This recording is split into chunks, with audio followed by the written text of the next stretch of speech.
Heute bei Juliana Matthäus fertigen wir zu unserer Makramee-Tasche The Market Bag das perfekte Innenfutter an. Dazu gibt es das Schnittmuster kostenlos auf unserer Website, also checkt es aus und macht einfach mit. Ganz viel Spaß!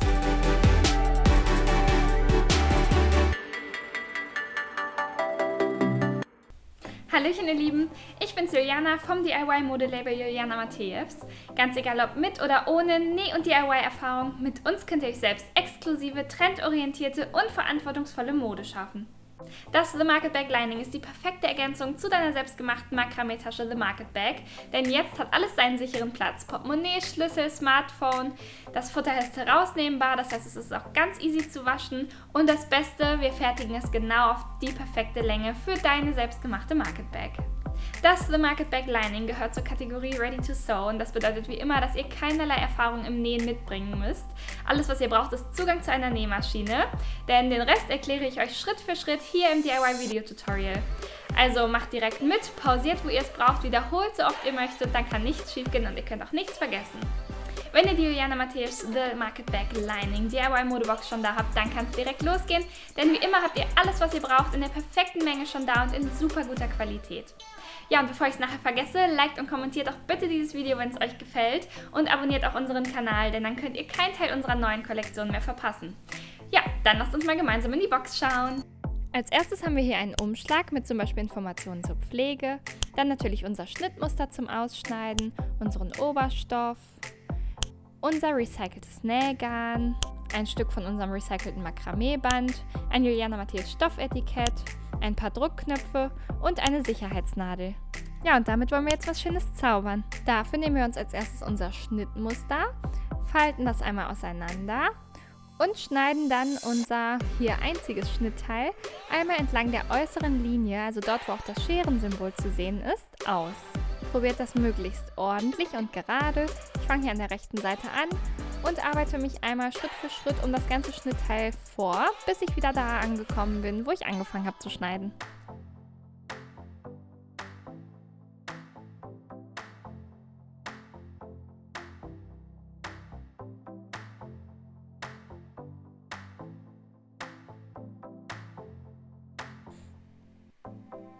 So, sehr gut, wenn wir das haben, dann gucken wir einmal, was hier alles draufsteht. Wir finden den Fadenlauf, Angaben zur Nahtzugabe, Angaben dazu, wie oft wir das Ganze ausschneiden müssen. Und dann legen wir uns das vorerst einmal zur Seite.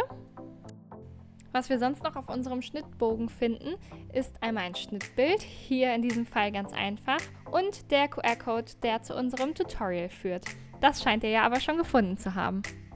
Damit unser Market Bag Lining auch in die zuvor gefertigte Market Bag von uns passt, messen wir einmal die Strecke ab dem ersten Knoten oben bis zum letzten Knoten, bei mir jetzt also ca. 25 cm, und kontrollieren dann anschließend einmal, ob dieses Maß auch genau das Maß, das auf dem Schnitt zu finden ist. Dafür nehmen wir uns einmal unser Schnittteil, das wir gerade ausgeschnitten haben, und messen genau ab der Hälfte bis zur Höhe des ersten Knipses. Hier passt es jetzt also, das sind 25 cm bei mir. Das war ja auch das Maß, was ich zuvor gemessen habe.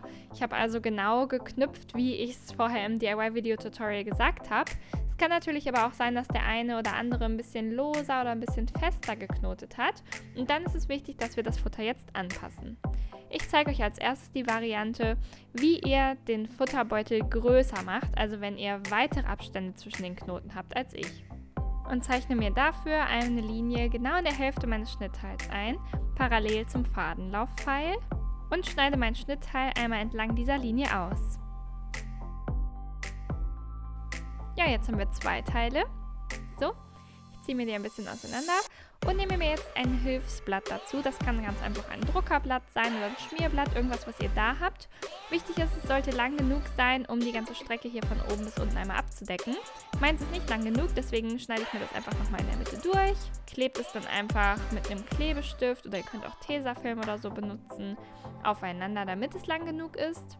Und das schiebe ich mir dann gleich zwischen meine beiden Schnittteile. Dafür ziehe ich mir hier einmal einfach mittig eine lange Linie, an der ich mich gleich orientieren kann. Ja, und dann trage ich mir einmal rechts und links von dieser Linie genau das Maß ab, um das ich mein Lining, also mein Futter, verlängern möchte. Also hier jetzt beispielsweise 1 cm soll die ganze Futtertasche länger sein. Deswegen trage ich mir rechts und links jeweils 1 cm ab. Rechts und links von meinen Markierungen trage ich jetzt Kleber auf und lege dann meine beiden Schnittteile genau an die Linie rechts und genau an die Linie links an, so dass sie auch auf der gleichen Höhe sind circa, und mache das einmal fest. Jetzt muss ich mir nur noch die Ecken ausformen. Dafür verlängere ich einfach hier die Schräge einmal, indem ich mein Geodreieck oder mein Lineal hier anlege. Mache das auch hier, bis die beiden Linien sich begegnen. Ja, und dann schneide ich hier meinen Hilfszettel einmal an meinen gerade gezeichneten Linien aus.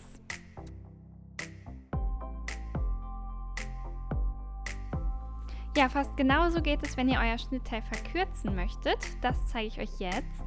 Dafür nehmen wir jetzt einfach mal an, ich möchte pro Seite 2 cm kürzen. Also lege ich mir ab der Mittellinie mein Lineal an und ziehe mir 2 parallele Linien im Abstand von 2 cm, einmal rechts und einmal links. Das sind die beiden Linien, an denen ich mein Schnittteil gleich auch auseinanderschneide. Denn ich möchte mein Teil hier verkleinern und das kann ich nur, indem ich einen Teil meiner Strecke, die hier ist, wegnehme. Ich schneide es jetzt mal eben aus an den 2 Linien, die ich gerade gezogen habe.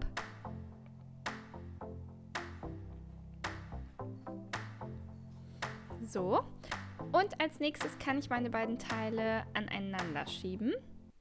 Ich kann sie dann entweder so direkt zusammenkleben oder wenn ihr besonders viel entfernt habt von der Strecke, dann würde ich noch einmal abmessen, ob diese Mitte hier noch das gleiche Maß ungefähr hat wie zuvor.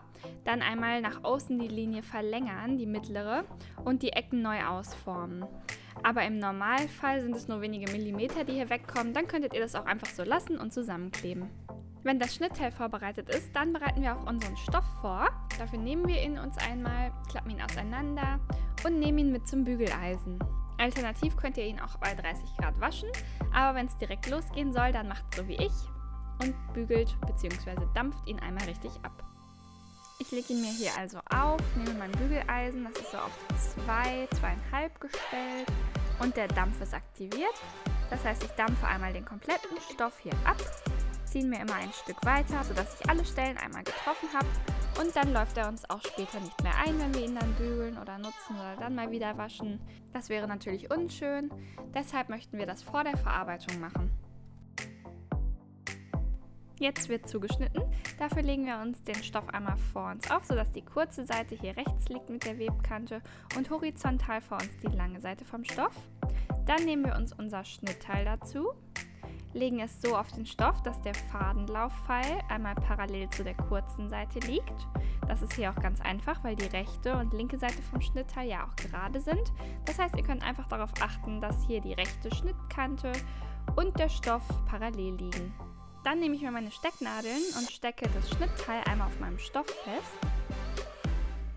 Das mache ich als erstes an den Ecken. Achtet dabei darauf, dass das Schnittteil schön glatt und gerade auf dem Stoff liegt. Dann streiche ich mir mein Schnittteil auch schön nach links glatt, sodass es ganz gerade liegt und keine Luft oder so gut wie keine Luft darunter ist. Stecke mir meine Ecken hier links fest. So. Und so.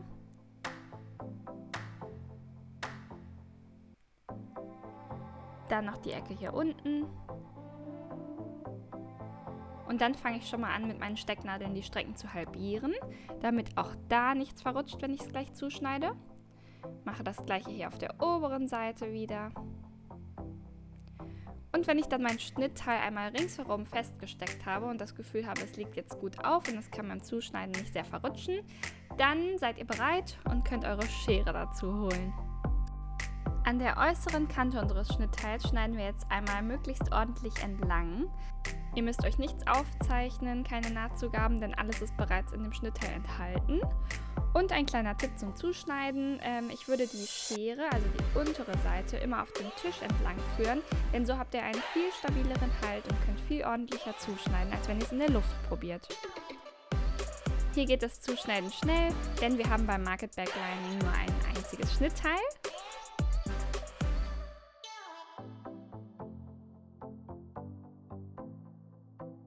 Und dann ist das schon mal geschafft. Jetzt müssen wir uns nur noch unsere Knipse markieren. Das sind hier diese kleinen Querzeichen. Und dafür knipst ihr einfach mal mit der Scherenspitze, aber wirklich nur der Scherenspitze. Also es sind maximal 3-4 mm. Knipst ihr hier einmal durch das Schnittteil im Papier und durch den Stoff durch, um uns diese Stelle zu markieren. Denn das sind unsere späteren Orientierungspunkte beim Nähen. Ihr seht, ich mache das wirklich nur mit der äußersten Spitze und markiere hier mir einmal alle dieser Punkte. So, fertig. Jetzt müssen wir nur noch die Stecknadeln entfernen und ziehen die einfach hier nach und nach raus, sodass wir unseren Papierschnitt von unserem ausgeschnittenen Stoff trennen.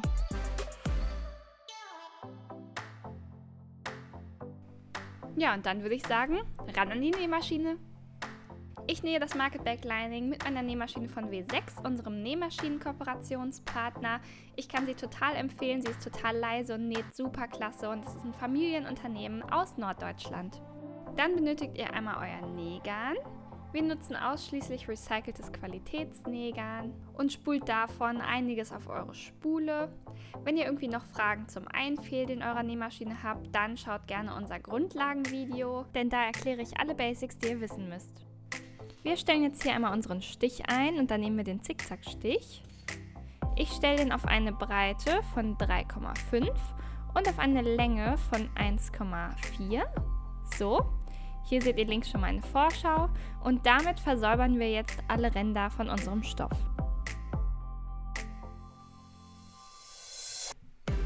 Ich lege ihn jetzt so an, dass ich hier die rechte Kante versäubere. Dafür senke ich einmal mein Füßchen. So. Und die Nadel sollte jetzt immer so eintreffen, wenn sie sich hin und her bewegt, dass wenn sie links ist, richtig in den Stoff sticht, halt eben so einen halben Zentimeter von der Kante entlang und rechts knapp noch in den Stoff hinein. Und dann könnt ihr euch einfach entlang der ganzen Kante vorarbeiten.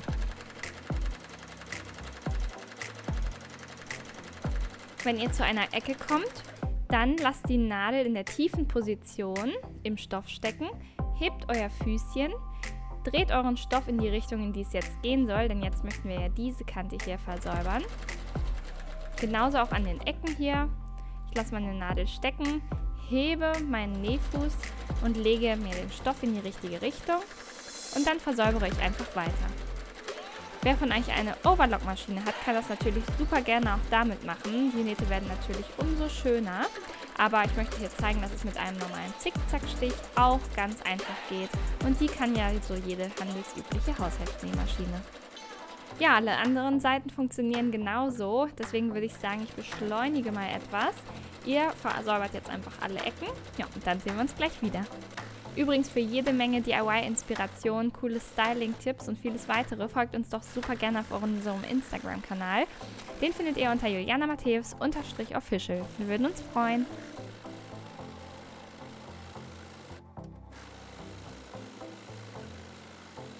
Wenn ihr dann zum Ende kommt, so wie ich jetzt, dann versäubert den Stich doch gerne, indem ihr einfach 3 Schritte rückwärts näht, 3 Stiche wieder vorwärts und dann könnt ihr die Nadel heben, den Nähfuß heben, das Garn abschneiden, nah am Nähgut.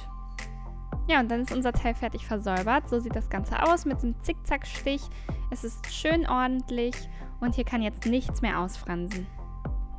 Stellt jetzt bitte den normalen Geradstich ein mit einer Stichlänge von 2,5. Das ist der ganz normale Doppelsteppstich, mit dem wir jetzt die komplette restliche Tasche nähen.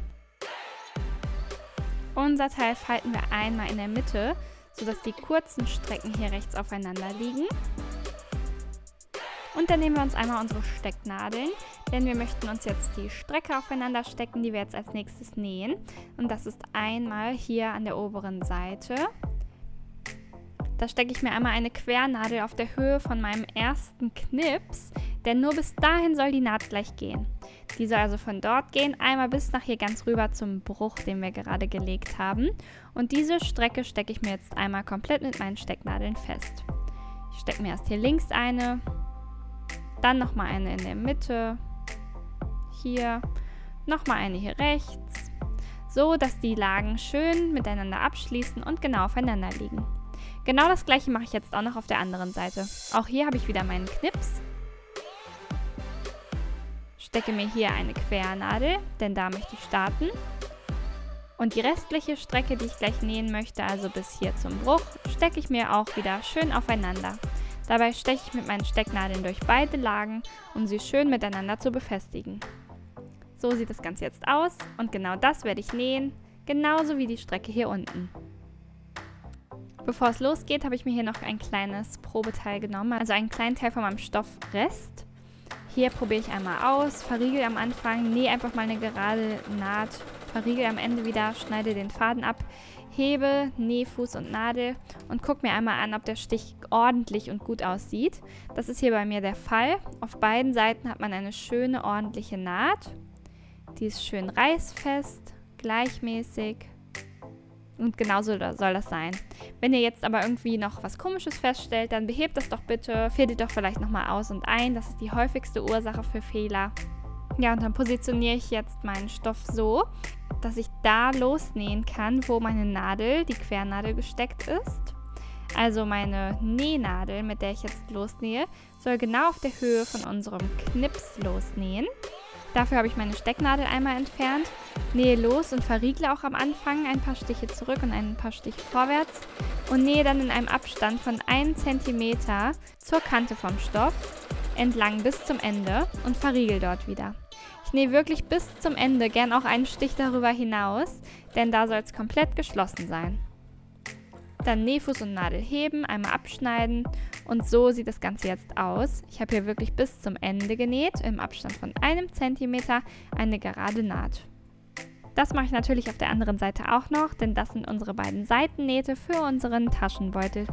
Ich verriegel hier wieder, fange diesmal ja bei der Bruchkante an zu nähen, nehme mir meine Stecknadeln immer aus dem Weg, wenn ich kurz davor bin.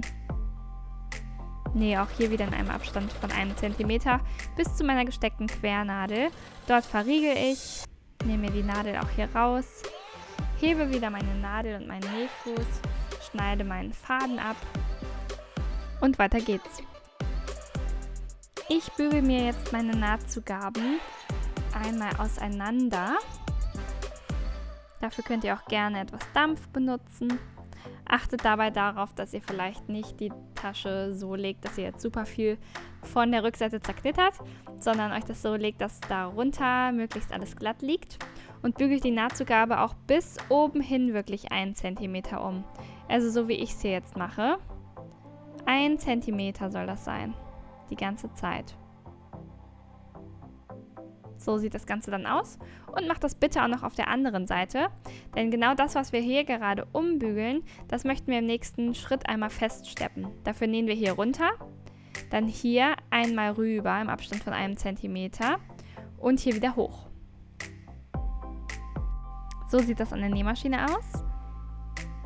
Ich lege es mir bei 1 cm an, fange an zu nähen und verriegele, nähe im Abstand von 1 cm hier runter.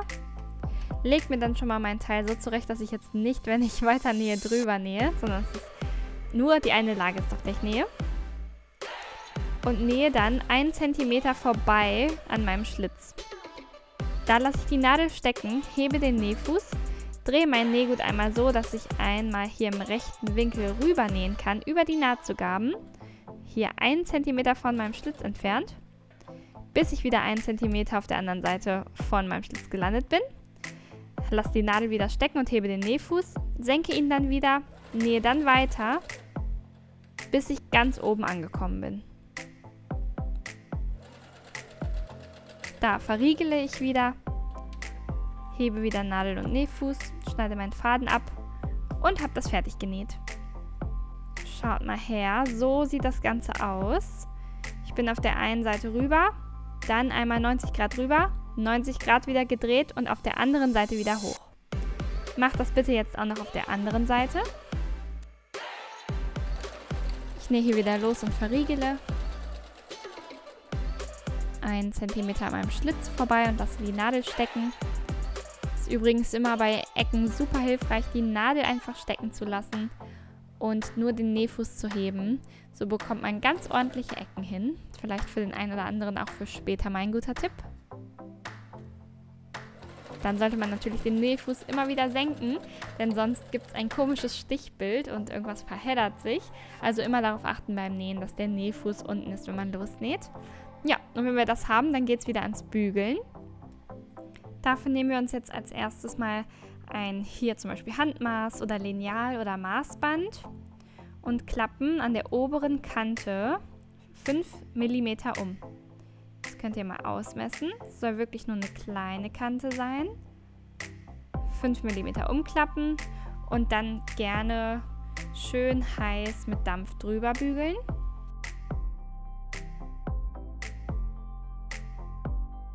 Und das machen wir einmal entlang der ganzen Kante oben. Könnt ihr euch gleich auch schon mal für die andere Seite merken, denn da geht es natürlich wieder ganz genauso. Alles klar. Wenn ich die 5 mm umgebügelt habe, dann bügle ich im nächsten Schritt 2 weitere Zentimeter um. So dass das auch wieder eine schöne glatte Kante bekommt. Hier bereiten wir nämlich gerade unseren Tunnelzug vor, für unser Makramee-Band gleich. Wenn wir das so hübsch umgebügelt haben und das so schön scharfe Kanten hat, dann können wir es feststecken, einfach mit ein paar Stecknadeln hier neben die Kante, die wir gerade umgebügelt haben, also in dem Bereich, wo nochmal 5 mm nach innen eingeschlagen sind. Das sieht dann so aus. Und genau so möchten wir das jetzt auch noch auf der anderen Seite machen.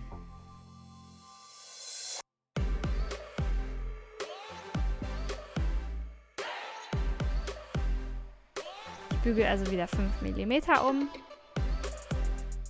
und dann 2 cm. Das stecke ich mir wieder fest. Ja, und dann habe ich auch hier im nächsten Schritt alles vorbereitet. Ich habe hier jeweils beide oberen Kanten meines Taschenbeutels vorbereitet. Und genau da, wo die Stecknadeln hier gesteckt sind, nähe ich jetzt einmal rüber. Mache also im Folgenden 2 Nähte. Los geht's! So, ich fange jetzt mal bei der einen Lage an. Die andere klappe ich mir schön weg, damit ich die nicht mit einnähe. Fange ganz am Ende an und steppe jetzt möglichst knappkantig.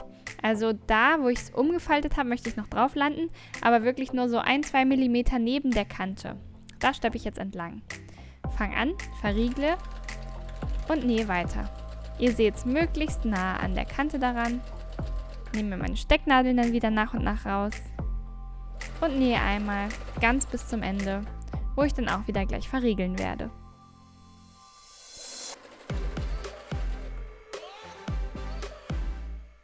So, das wäre das. Faden abschneiden, alles heben.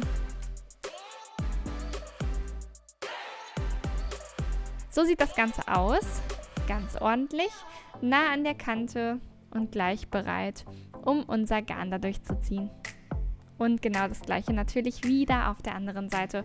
Und auch bitte wieder darauf achten, dass ihr die andere Lage jetzt nicht mittrefft.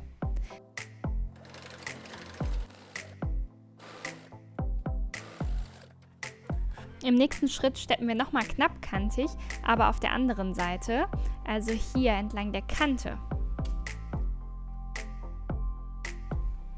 Natürlich verriegeln wir wieder Anfang und Ende und probieren es möglichst knapp an der Kante, aber ohne dabei davon abzurutschen.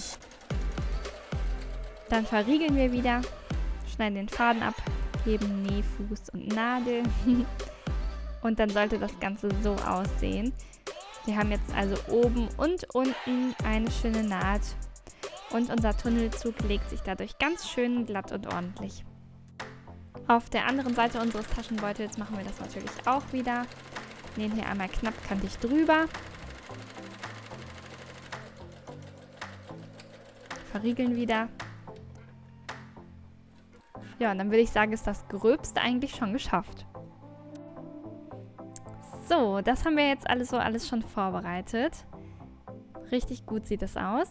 Als nächstes nehmen wir unser Juliana Matthäus Stoffetikett und stecken uns das einmal in die Tasche. Und zwar mittig, so ungefähr 1,5 Zentimeter von unserer umgebügelten oberen Kante entfernt. Dort stecke ich mir rechts und links jeweils 2 Stecknadeln rein. Bitte nur durch die eine Stofflage, denn wir möchten ja nicht komplett durchnähen und unseren Beutel so einfach schließen. Nein, nur durch die eine Lage möchten wir nähen. Auch auf der anderen Seite mache ich das.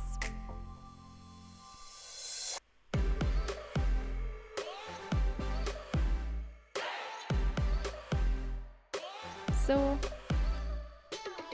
Und so. Ja, und dann nehme ich mir das gleich mit an die Nähmaschine und nähe hier einmal rechts und links knappkantig entlang. Das wird, glaube ich, richtig schick aussehen. Los geht's. Auch das hier ist kein Hexenwerk. Wir fangen einfach oben an beim Stoffetikett zu nähen, gucken nochmal, dass hier keine andere Lage drunter liegt, sondern wir nur durch die eine Lage des Stoffbeutels nähen.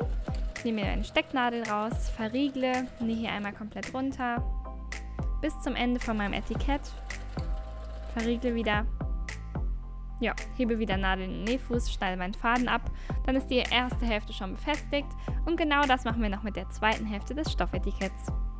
Ja, wir nähern uns dem Ende unseres The Market Bag Linings. Wer Lust auf mehr bekommen hat, sollte auf jeden Fall mal im Anschluss auf unserer Website www.julianamatheus.com vorbeischauen, denn da haben wir viele weitere coole Projekte im Nähen, an der Nähmaschine, im Handnähen, Sticken, Stricken, Makramee und das alles sowohl für blutige Anfänger als auch einfach coole Projekte für Fortgeschrittene, die super viel Spaß machen. Also wir würden uns freuen.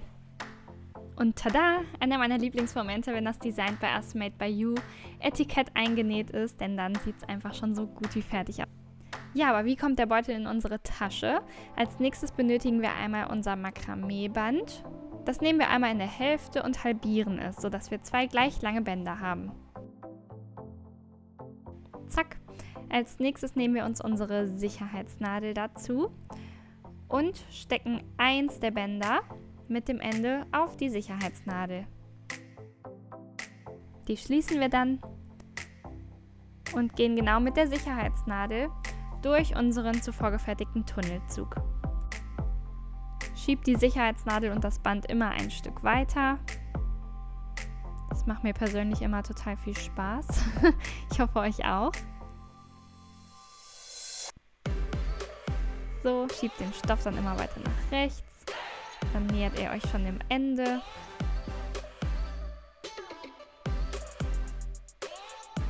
Am Ende ist es nochmal so ein bisschen, dass man gucken muss, dass man nicht in den Nahtzugaben innen hängen bleibt. Aber wenn man da so ein bisschen rumdreht mit der linken Hand, dann passt es auf jeden Fall. Dann kommt ihr da gut wieder raus.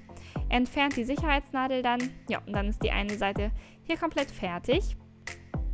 Und die nächste folgt sogleich. Nehmt euch jetzt also die zweite Hälfte von unserem Band und die Sicherheitsnadel, fädelt wieder ein Ende darauf und zieht es durch, nur diesmal durch den anderen Tunnelzug.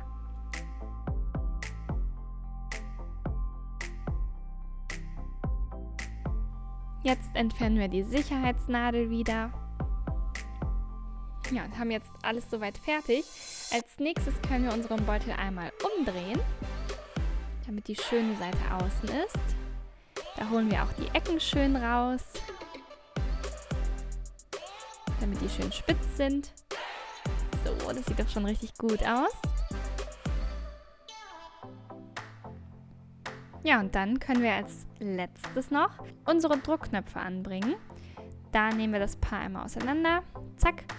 Und ihr habt ein Teil, da sind so 2 kleine Stäbchen in der Aushöhlung und ein Teil, was da reinkommt, mit so einem kleinen Nupsi.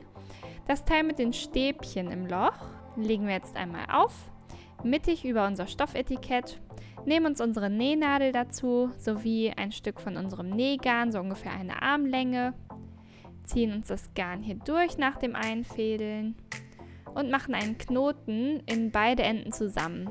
Also so, dass das Garn doppelt liegt und der Knoten im Garn auf beide Enden vom Garn gemacht wird. Hinter dem Knoten schneiden wir das Garn ab. So. Und dann sind wir bereit, um die Druckknöpfe anzunähen. Den halten wir einmal mit der linken Hand fest. Gehen hier einmal durch die Stofflage, nur durch die obere auf der Stelle und von unten nach oben durch das erste Loch in unserem Druckknopf, bis wir vom Knoten gestoppt werden. Nähen dann immer durch ein kleines Fitzel vom Stoff und gleichzeitig von unten nach oben durch unseren Druckknopf. So. Machen das pro Loch vom Druckknopf so ungefähr 3-4 Mal. Und dann wandern wir durch die Lage ins nächste Loch. Achtet dabei darauf, dass ihr wirklich nur durch die obere Lage stecht, denn wir wollen nicht durch das Garn oder sogar durch die untere Lage stechen, denn dann würde der Tunnelzug, wenn wir ihn nutzen möchten, nicht mehr funktionieren. Nur innerhalb des Hohlraums von unserem Tunnelzug durchstechen, sodass ihr in das nächste Loch gelangt. Ja, ich nehme mir hier jetzt schon das dritte Loch an. Nähe immer durch den Stoff und von unten nach oben durch meinen Druckknopf. Zack. So. Gehe dann in das letzte Loch. Bin dann gleich schon bereit zum Vernähen. Nähe hier noch so 3-mal durch.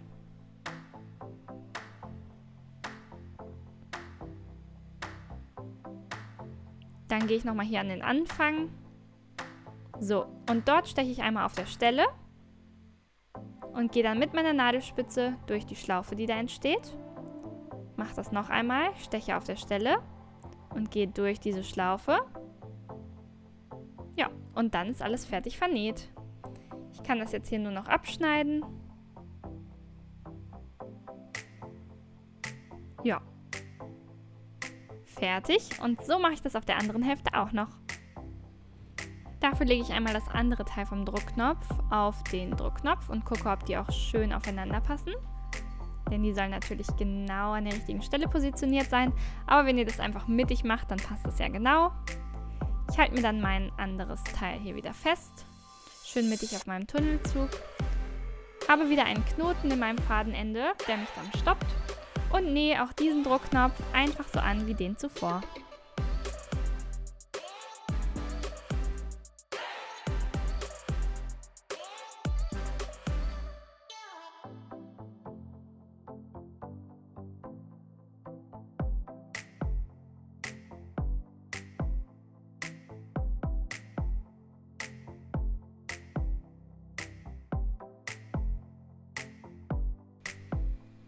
Hier schneide ich auch das Garn wieder ab.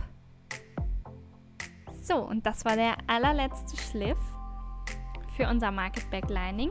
Und als nächstes zeige ich euch, wie ihr das Lining in die fertige Market Bag knotet. Dafür nehme ich mir meine Market Bag und das Futter, lege es in die Market Bag hinein, sodass der Boden schön direkt auf dem letzten Knoten sitzt und auch die Ecken schön ineinander liegen. Ich mache mir hier meinen Druckknopf einmal auf und dann fange ich hier mal links bei meinem Band an. Das knote ich in meinen allerersten Knoten oben links. Und zwar von oben nach unten durch diese beiden Schlaufen durch. So, das mache ich rechts auch. Das Band hat auch hier die gleiche Farbe. Wenn ihr es genauso gemacht habt wie ich, dann sieht es genauso aus. So.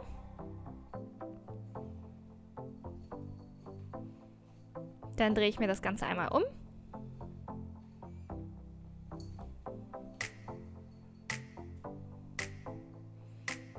Hier mache ich es auch so. Das Band hat aber eine andere Farbe. Aber es ist immer der allererste Knoten. Und da ziehe ich mein Band von oben nach unten durch.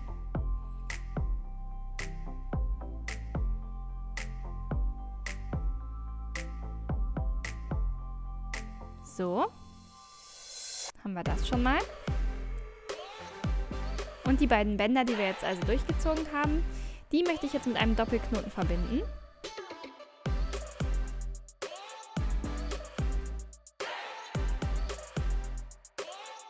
Der Knoten selbst muss aber nicht zu fest sein, denn falls ihr das Futter wieder rausnehmen möchtet, zum Beispiel im Sommer, dann solltet ihr den natürlich auch wieder aufbekommen. Hier mache ich auch wieder einen Knoten. Die Bänder stecke ich hier schön rein und verstecke die im Inneren. Ja, und das war's, würde ich sagen. Das ist unsere fertige Market Bag mit Lining. Ich kann hier den Druckknopf noch schließen. Und dann sieht es so aus. Wunderschön, wie ich finde. Ich mag es total mit dem Futter. Natürlich auch ohne, aber mit ist es halt nochmal so was ganz Besonderes, weil es eben auch aufs Maß genau passt. Ihr habt die Tasche ja genau auf die Länge eurer Market Bag gefertigt. Ja, und was gibt's Schöneres als eine handgemachte, so perfekte Tasche? Viel Spaß beim Tragen wünsche ich euch. Ja, ich hoffe, ihr hattet wie immer Spaß. Ihr habt die Market Bag auf jeden Fall jetzt noch alltagstauglicher gemacht. Egal, ob es kalt oder warm ist, ihr was Großes oder Kleines transportieren wollt. Ihr seid perfekt ausgestattet. Ja, und dann würde ich sagen, ich freue mich auf unser nächstes gemeinsames Video im Nähen oder wie ihr möchtet, Makramee, andere Knotentechniken, Sticken, Stricken, Handnähen. Wir sehen uns das nächste Mal bei unserem gemeinsamen DIY-Projekt. Ja, und bis dahin fühlt euch gedrückt und bis bald.